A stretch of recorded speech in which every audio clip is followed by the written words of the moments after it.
Alright, here we are at Mont-Tremblant, taking a look at a replay of a league race I had a couple of weeks back now. It was a league race between about 7 of us for the mock-up of a 1970 Canadian Grand Prix here. It turned out to be a pretty interesting race towards the end of it. Not super interesting, but enough so that I wanted to make a video on it because I actually had a lot of fun towards the end of it, all in all.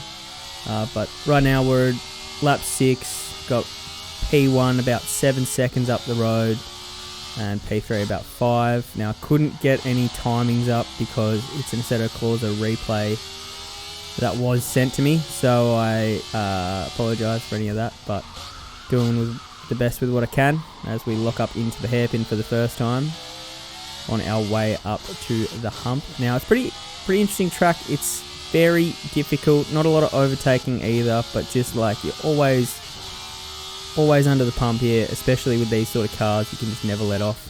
It's always turn the wheel, always something going on. We come into this right-hander for the first time, and then this lazy left here. Not a fan of this section. Very tricky, especially under the bridge here.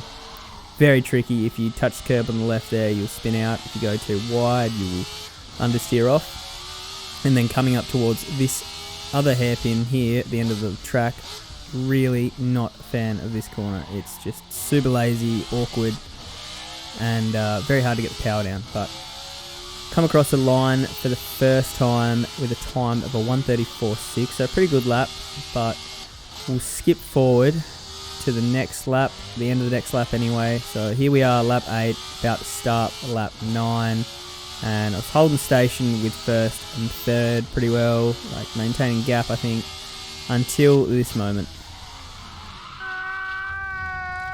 Just losing the rear a little bit, and from there I'm a passenger into the wall and spin across the track. Now, at this point I was on Discord screaming yellow flag, yellow flag, yellow flag, because I thought someone was about to come around that corner and just T-bone me.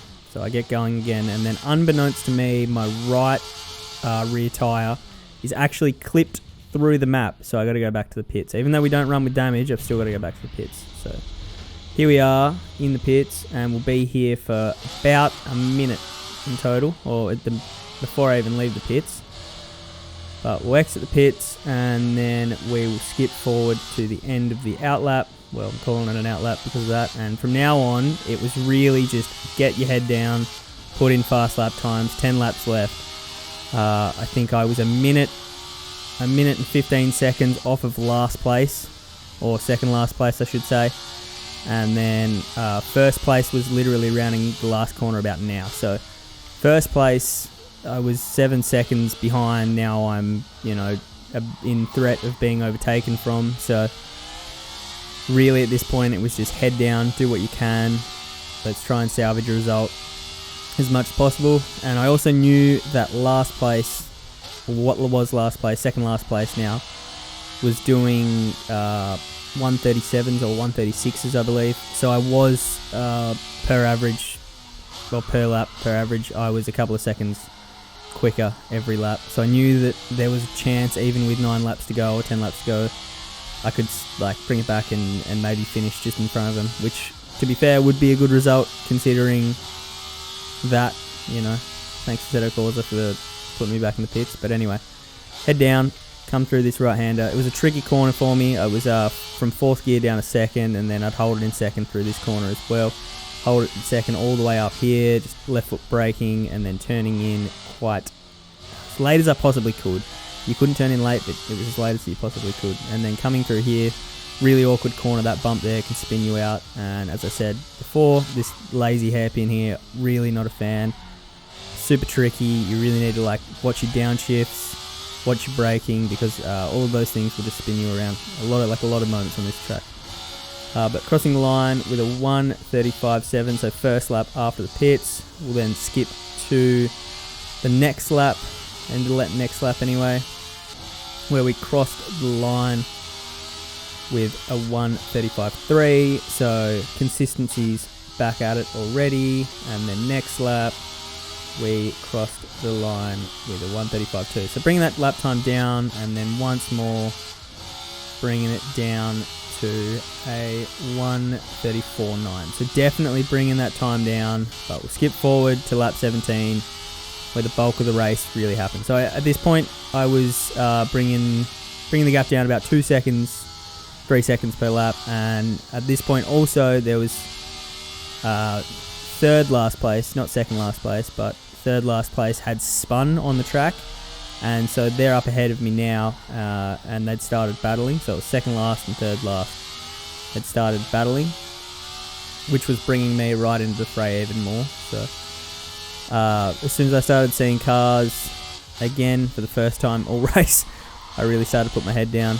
That right-hander there, super awkward corner off camber, and if you downshift at the wrong time, you'll understeer into the barricades. I was a fan of the way that I was taking this hairpin, but I don't think it was the fastest, but it just felt right to me. Run it out wide to that little strip on the left there. But yeah, at this point, I'm really head down.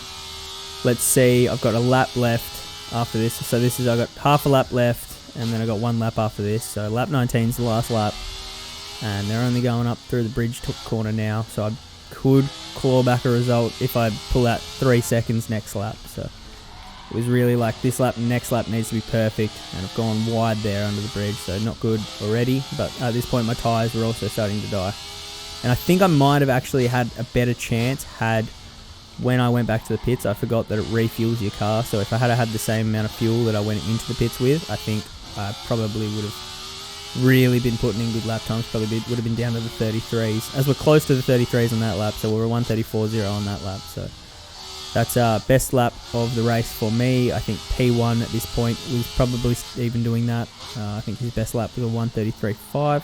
Could be 1:32. I can't remember. He was quick at the very least. But yeah, we're crawling right on the back of him now. We're very close.